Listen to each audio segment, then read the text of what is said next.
Hi, Judy. Hi, Leah. How are you? I am good now that I'm talking to you.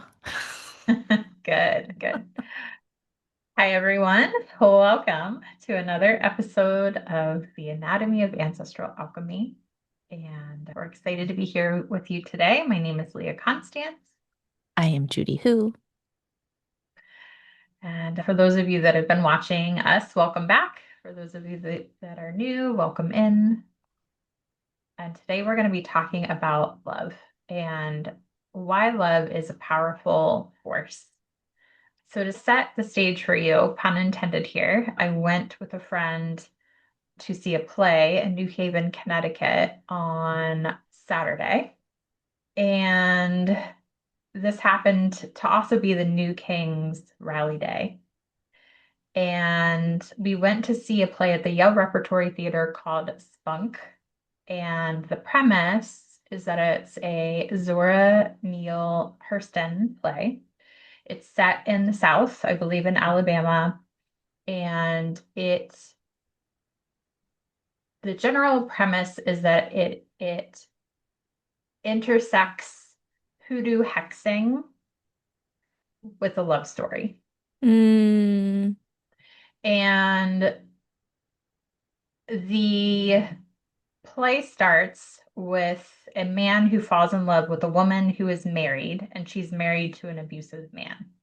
And the abusive man's husband is a hoodoo priest. And the main character, his name is Spunk, and he's the one that falls in love with the woman in the abusive relationship. The hoodoo priest is then really upset that this love triangle is happening, that his son's wife is now in this relationship with this other man. And especially in that date and time, right? Something like that was not okay unless people were divorced. And even divorce was looked at as not an option. And so the priest decides he's going to put a hex on Spunk and he's going to condemn him to murder or a violent death. That's somehow he's going to die. mm. And at the end of the play, Spunk does not die. And I don't want to spoil too much for everybody, but what I took away from that was that love is the greatest magic that has ever existed. I need you to say that again. Love is the greatest magic that has ever existed. I love Yeah. it. Yeah.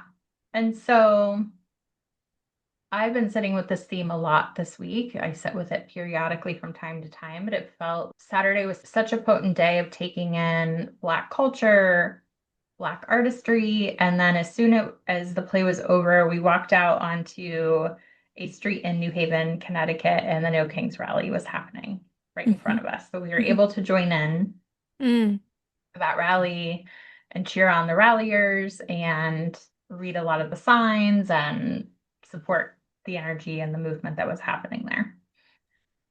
And one of the moments that really just made me so emotional was there was an elderly man in a wheelchair and he was being pushed by somebody much younger. And you could tell how important it was for him to be there. Literally just by his demeanor, his body language. We started cheering him on, and then he started cheering us on, and the woman pushing him was like really excited. It was just like this moment of this is the love that can exist. This is the love that does exist, right? This This is is the love that's kept interdependent. us going. Yeah, Yeah. exactly. Oh, I just Yeah. got chills. Yeah. Yeah. And so that sets our stage today for how love can be a tool for Mm. us during these times and why. Hmm.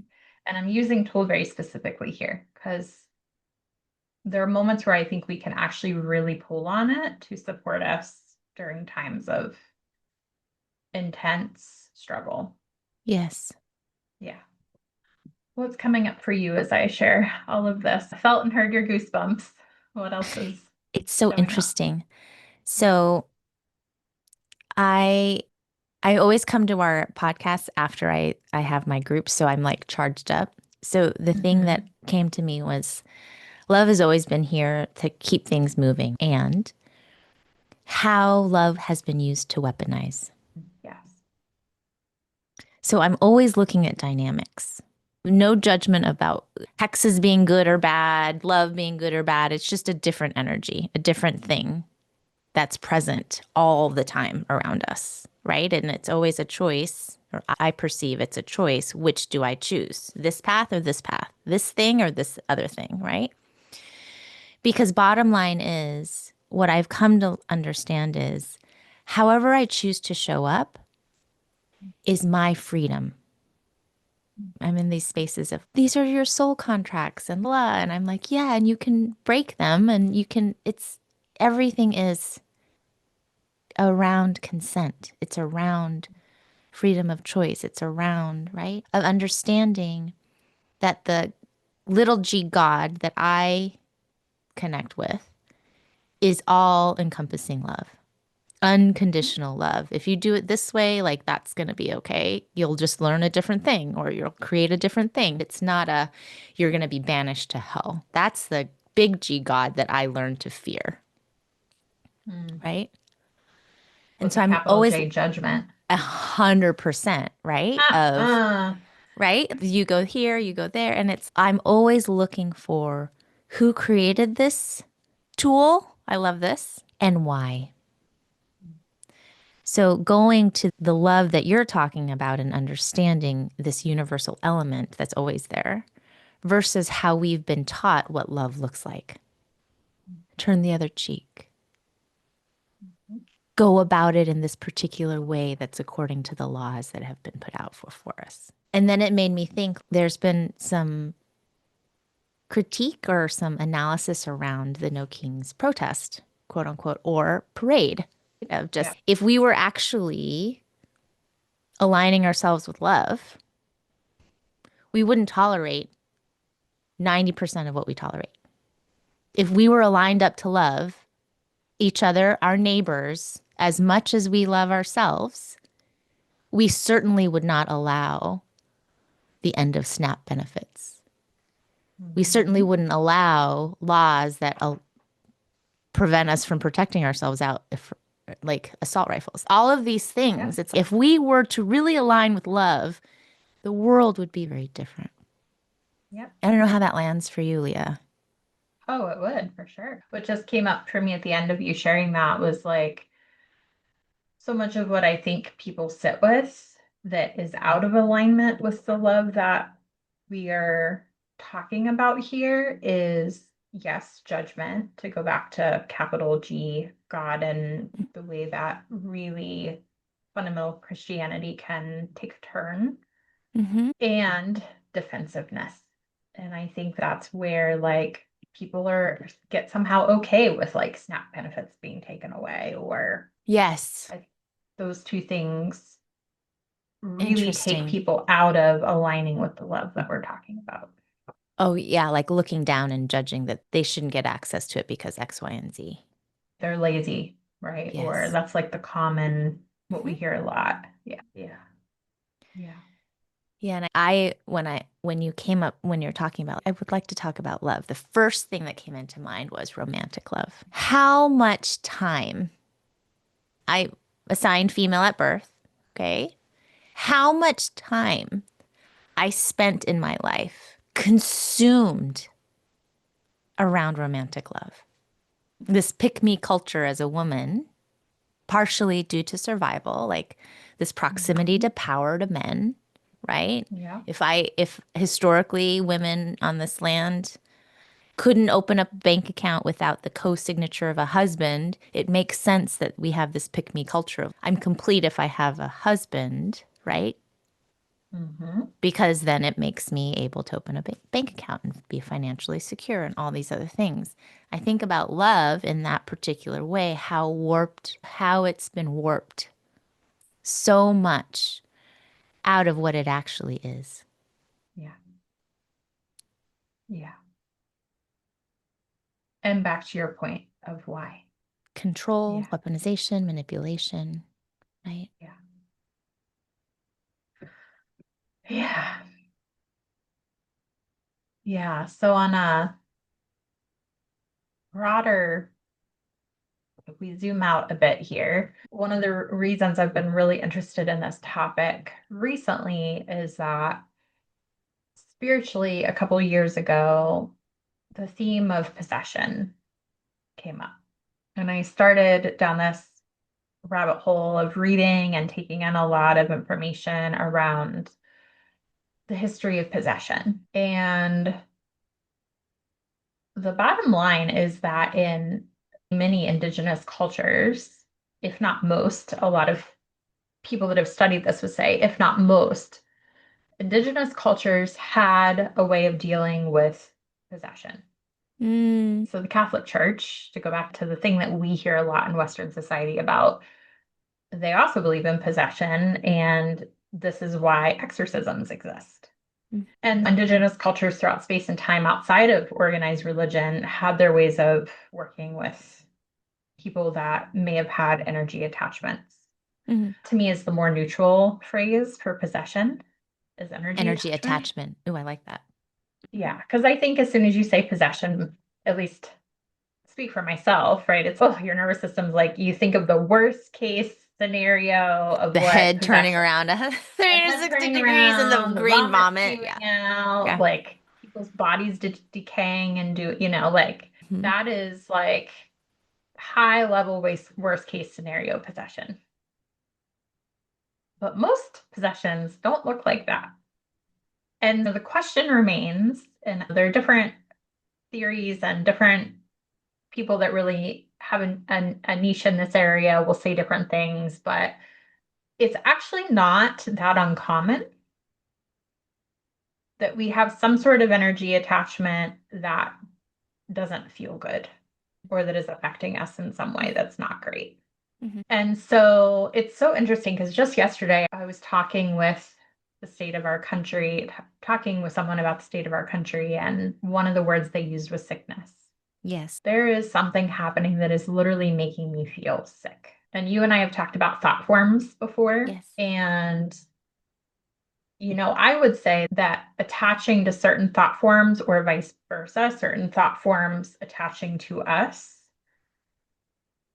is a form of possession. It may not be the possession of somebody that's passed attaching to us. And again, the Mhm. way that we think about possession in the worst form, but that there is something that is attaching to us that does not feel good, that is making Mhm. us feel sick. And so, one of the things I've been learning from people that are studying this and have been involved in it and doing the active work much longer is how much being in really pure love makes a difference, makes a big Mhm. difference. Whether it's the person that's got the attachment energy happening for them or whether it's the facilitator of the process. That being in the most loving, high vibrational space has the most impact. And I'm wondering how that feels for you to hear that. That makes sense. Like I'm a visual learner, so when I hear like that they're connected to the highest vibrational source or connected to this pure form of love, just see like this white light Mhm. around them. And with the sun, it's like nothing can penetrate because it just burns off. Yeah, That's what I see. I love that. Nothing can Mhm. penetrate because it burns off. Yeah. Yeah, I Like, love that. so I'm pulling on my training as a family constellations practitioner. And Mhm. basically, how they explain how this works is it's an energetic work. And the most important thing is the flow of love, that the flow of love from our ancestors keeps flowing down to us, right? And it doesn't flow effectively if there has been a trauma or some kind of disconnect within the system. So it's like almost if you were to imagine a stream of water, the water is actually love and the natural is just flows forward, right? But if you put Mhm. a rock in the middle, the water kind of disperses and it creates these other things. And these offshoots are the symptoms of when love has been blocked. Mhm. So the goal of family constellations to clear out generational trauma or like certain things that are coming up right now in your current life has to do with something that stopped the flow of love. But the goal is to allow the flow of love to come back, right? It's the same thing in my mind of when we're in right relationship with the planet or each other. It's this natural flow of love and reciprocity. Because if I love you as much as I love me, then I'm going to tend to this relationship. I'm going to tend to the land. I'm going to tend to my neighbors because the flow of love is free and abundant. But this scarcity or who gets it and who doesn't based on judgment or right is this warped sense of what love can be. Yeah. Yeah, and the IFS perspective really echoes that too, to your piece around working with specific modalities in the IFS world. Internal family When I systems, for those who don't know. Thank you. So this type of energy attachment in IFS is called an unattached burden, which is Mm-hmm. interesting because it's attached. The idea is that it's not attached to like your actual inner part system that is fully your own, right? Mm-hmm. So it's an attachment that's actually not a part of you. But when you live with it for a long time, it can feel like it is. So that's where a lot of the work comes in to work with that and to understand. In that realm, just like parts, one of the worst things we can do for ourselves and in the depossession realm or working with unattached burdens realm is to actually try to push that energy away. Because what happens when we just forcefully push something away and keep Comes projecting right it? back. Whoop, right back in. Excuse me, it's like that power struggle, right? Yes. And so the idea is to actually meet that unattached burden with as much compassion as you can. Let me understand your story. What happened to you? Why are you here with me? How can I support you? How can I help you? Mm. This is how you're affecting me. I need to share that with you. And then there's an unraveling, right? And then often, hopefully, you get to the point where you can transmute that energy. Yeah. Mm-hmm. Can you say more about what transmute means for the listener? Yeah. So in the IFS world, oftentimes what's offered from the facilitator is working with the elements because it's something that all humans have access to, and Mm-hmm. all Indigenous peoples had access to working with the elements. And oftentimes, what's offered is an element to support the transmutation process. So it really depends. Like an example could be that when somebody connects with an unattached burden, it really appears in a more human-like form. But then in the transmutation process and working with an element with the permission of the unattached burden, that's the thing. You want to get to the permission and consent that energy is ready. Then maybe the person sees them really start to become water and Mm. move down and through their body and out of their body and into an ocean. Mm. That would be an example of the way an energy is transmuted. So it's literally changing form and exiting somebody's system. Yeah. And I like the word of the mutation, right? Mutation Yeah. is like an offshoot or a not typical, right? And so I view it when I'm hearing you talk, Leah, I'm understanding the adaptation to trauma is a mutation. We were talking a little bit about some people will think it's part of who they are, but it's not, right? It's the phrase that we often use from Resmaa Menakem's book, My Grandmother's Hands, is trauma decontextualized in a person looks like personality. Mhm. Trauma decontextualized in a family looks like family traits. Trauma decontextualized in a group of people looks like culture. So, this hyperfixation, I brought in the example of like romantic love, right? Being weaponized. That love is like a limited resource. And so I need to be picked in order to be good enough, right? This hidden dynamic of patriarchy.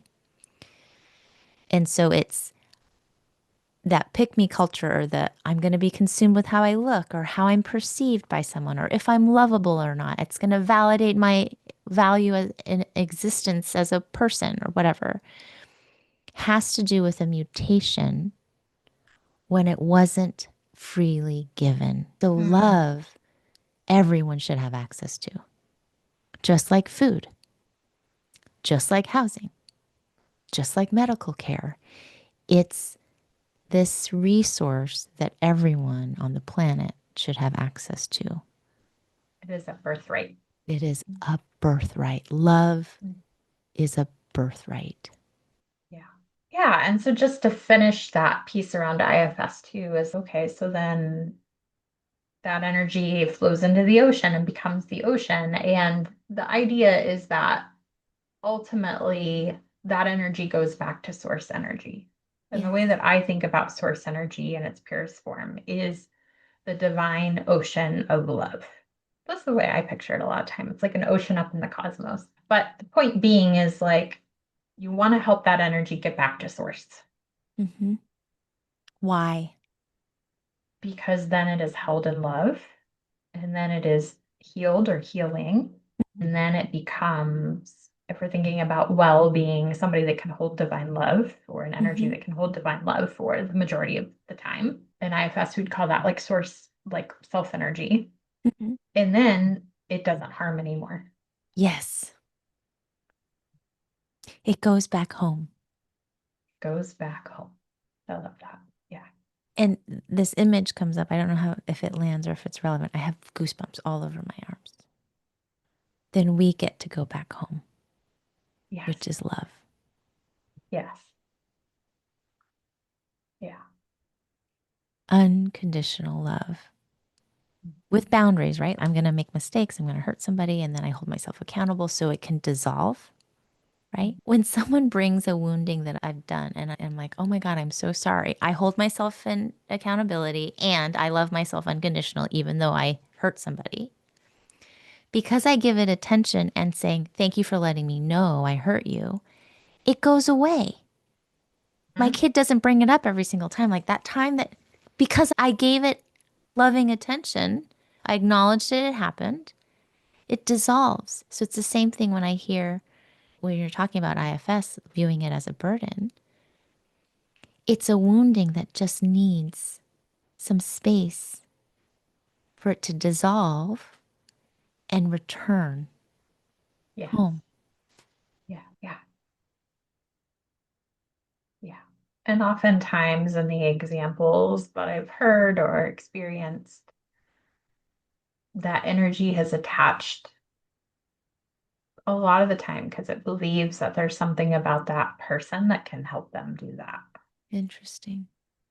Mm, Especially if we're thinking about deceased people in the mm-hmm, spirit form. I think there are other forms out there that I'm still wrapping my brain around, like mm-hmm. thought forms and other types of energy attachments. But I think especially people that are deceased, their spirits attaching to live humans, living humans, a lot of the time it's because I need help. Yes. But this is the way I know how to ask for it in the patterns that I was living out in my life. If not well, can then be harmful. Yeah. Yeah.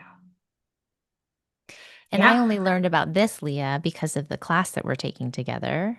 You've talked about this, but I didn't really understand it. And now it's like the ancestral medicine community that we're part, like I'm learning about, oh, and wise ancestors. And then it's not like you die and then just go back to your source energy. I wish it were that easy.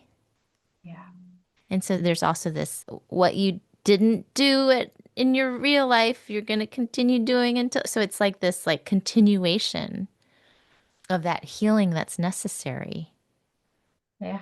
And I love that you bring up it's just needing some attention and care. Yes. It's not, it's like possession or kind of that, like hoodoo, it has some scary charge to Uh-huh. it, right? It's a Uh-huh. similar thing of when I'm hiding some negative aspect of my personality. It's like this Yeah. fear that this is something bad that I can't let someone see. And that's sort of the Right. same, a similar energy imprint of it's just misunderstood. Right. And what happens when you shine love and light onto it? And just like a human, being able to share when it's time, hey, you're actually hurting me. Here's how Right. you're affecting me. Here's how the energy you're projecting onto me is not feeling good. And how can we work to change that together? And what I like is I don't need to get permission in the sense of I don't have to keep you here in my boundary, my energy field, if you're unwilling to like to look at it with me. Yes. I can Yeah. send it out of Yeah. my boundary. Is Like that at how you least create some understand it? distance. It creates some distance. Yeah. Yeah. I think it really depends on the energy, but yes, like at least you can ask for some space initially. Yeah. Yeah. Yeah. Yeah. There are some entanglements that are really entangled. That gets tricky. Yes, absolutely. Yeah, Yeah. absolutely. But yeah, for sure, you can ask for space initially and see if that helps. Yeah. Yeah. And so if we take this to the more national context right now and the intensity people are experiencing, I've heard people throw around phrases like we're dealing with spiritual warfare, people are under psychic attack, and there are a lot of lenses that people are seeing the turmoil and experiencing the turmoil through. Yes. And so for me, I guess to bring this home a bit, I've been thinking about like how do we work with this concept of divine love and being in divine love while feeling or some of us literally experiencing being under attack. Mm-hmm. Any initial thoughts that you have around that? Any specific tools or ways that you think could support people in that in the day to day? I use literal tools like sage spray or sage smoke or just to clear the energy. Because I've been using it so long, I can just smell it and I can just imagine the opening and openness around. Because I'm naturally empathic when I'm around people, even if I'm on Zoom working with someone, a client, I can absorb some of the energy or the negativity or whatever's happening in their Yeah, energy field. I can absorb it in mine. So yeah, clearing the space with sage spray or sage smoke, that type of thing will help me create some distance or some clarity around, okay, this is just neutralizing this energy around me. Bells also do the similar thing for me. yeah. I appreciate those tools a lot. I will add, especially as we're thinking about plant allies, I'm gonna toot this horn until I'm blue in the face because it will not be the first time I mentioned it. Rose Mm. is such a powerful ally for me, and anytime the intensity gets dialed up, rose is my go-to. So rose in the form of flower essences, where I'm actually ingesting it, rose essential oil, where I can actually smell it. My husband and I have a fairly weekly tradition where we'll usually get roses and literally put them around our home. So it's literally like that's like setting a protective barrier around the home Outside the home or inside the home? inside. I Yeah. see. But like we'll usually put some in each room. It is said that the actual rose flower is the highest vibrational flower that exists. Wow. So there is a reason, while it feels very cliche, that it's like the rose is attached to romantic love. Like Yes. throughout time and history, rose has been used in many cultures and traditions as a very healing spiritual tool and Hmm. plant ally. So I will add that. Also, you can call in the energy of rose without it Hmm. being present at all in any form. Just even imagining a rose flower, really tuning into every little nook and cranny of it in your imagination, asking it to be in your energy field. That can be a really nice way to work with plant spirits. Hmm. Also. I think it's interesting too if we go to stones. So rose quartz helps with Mhm. love, Yeah. heart chakra. And I always connect heart chakra with love because it is. And so the Yeah. energy field for me is it's like coming out from heart center and Yeah. going around. So I love that the rose, the plant medicine, and the stone is also very similar uses. Yeah. Mhm. Yeah. And you can call in both at the same time. You can imagine standing on a rose quartz, like that Hmm. grounding, Hmm. loving, emanating energy, and then rose flowers all around you. There's so many ways to work with that imagery of both of those beings. Mhm. So I love Rose for that. And then I think for me, on a psychological level, this comes back to shadow work all the time. And it's so interesting because people do not, in my experience, people don't talk about how shadow work is actually an act of love. Yes. And I so strongly feel like it is, because if we can meet the right back to the point of we can all be super judgmental. We could all be in a really defensive place. Like we all have it within us to become that. Whatever the more specific word there, the more malevolent thing is, the more that we can recognize we have that within, we do not fear what's in front of us. And the more that we can meet the things that are really hard to sit with internally with love, the more that we can do that on the outside. That fierce, you can't treat me this way, and I still want to understand what's happened to you and try to support you through this if you'll let me. Right. Yeah. That kind of love is so important Mhm. internally and externally. Yeah. So I think shadow work is an act of love. I feel that it is an act of love. And so I feel like that's part of the alchemy I want to bring to this, is whether we're talking about literal energy attachment or parts of us that are hard to sit with, the more that we can meet ourselves with love and what's happening in our own orbit with love and practice that, the more on a facilitation level or a daily sitting next to the person on the train level, and there's this thing happening for them, I can meet them with love, right? Mhm. Yeah. The internal becomes external. Yeah. Yeah. I have the image of when we went to Salem and Of a what? when we were in Salem. Oh, in Salem, yeah. Yeah. And so the other alchemy is light Uh-huh. that I would just want to bring in of. So I remember we were on this land and it was feeling very overwhelming or scary to an extent. And we just held hands and put our backs together and just imagine beaming light from our heart center out. Yes. Yeah. And so when you talk Right. about shadow work, it's like it goes hand in hand with light too, Yes, exactly. right? It's the Yeah. integration of both, as this is our full expression, is the light and the dark. Yeah. Yeah. It's like always for me, how do I get out of that colonial mindset of one is good, one is bad, and it's what if this was just all part of the larger whole? Yeah. And it's just bringing everything back into integration or home, Yeah. wholeness, right? Yeah. Home and wholeness. And I don't know about you, but when I feel into the word home in its energetic form, I feel really whole. Yes. Yeah. This reminds me of a conversation that we had in our group today, which is like I always start our group off with the visualization of grounded into the land. And I amplified today of the earth is our mother earth, meaning we all came as children of the land.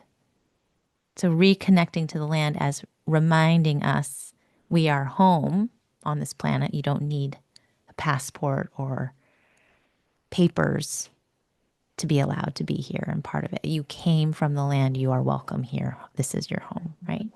And then imagining too, connected to the sun above, and it's like channeling through your body and you're filling yourself up. It's connected to the land, connected to spirit or the light, right?